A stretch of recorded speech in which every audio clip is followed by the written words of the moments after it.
So the first beta weekend for Battlefield 6 is done. Here are my thoughts. A quick side note though, I mean, look at these numbers. These are incredibly impressive for a game like this. Yeah, it's safe to say it did really, really well. So the first thing, it's not COD. It is not Call of Duty. Anyone having this argument that, oh, it's basically Call of Duty or a ripoff, it's not. First and foremost, the movement is entirely different. Call of Duty has this almost futuristic and very much unrealistic movement at times. Battlefield 6, sorry, is not like that at all. I would say it's fair, and I would also say that I don't mean this to sound negative, but it's heavy. Not I don't know if clunky is the right word, but there's a very specific feel to it, making it more realistic, because you're not supposed to be moving seamlessly all the time like you do in COD. So there's that, and I actually really like that feel. The graphics were off the chart. I mean, obviously the game is still in development because there's still a few months till it comes out, but I have to say everything that I saw visually from the few maps, especially the explosions, it was all fantastic. I thought gunplay was good. I think there is also a bit of a discussion on time to kill or time to down.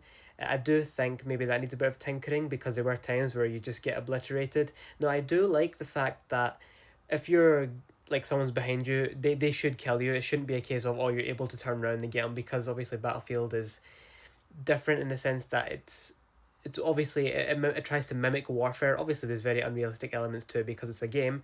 However, I do think that, yeah, it should just be, if someone is behind you and they're right there, then I think it's all well and good that they do kill you. I don't think you should do this crazy 180 and all of a sudden kill them.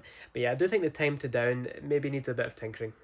Another issue I had was the map. I did think that when you would actually go into it, so on PlayStation 5 it was the touchpad, and I'm not sure what it was on Xbox, but whenever you'd press it and you'd look to navigate, I just felt it was, I don't know the word for it, but it wasn't comfortable. I think that's a quality of life thing I think they could fix, because it was just really awkward at times. And then when you would move the joystick, or when I would move the joystick, maybe there's a setting I didn't change, but whenever I'd move my joystick up, it would just like ping me to the top or bottom of the map depending on which direction I was moving. So I didn't really like that. I mean, if that's something that maybe that was my fault, then please someone inform me. But yeah, that was something I didn't like.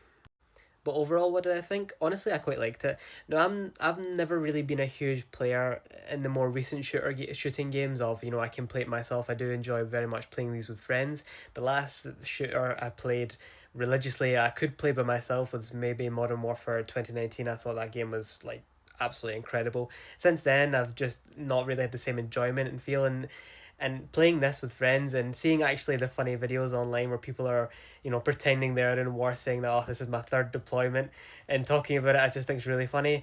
And I think this initial beta and the reception and overall, I think is a step in the right direction, especially after the last two games, which, as we all are aware, have been absolute calamities. But yeah, a step in the right direction.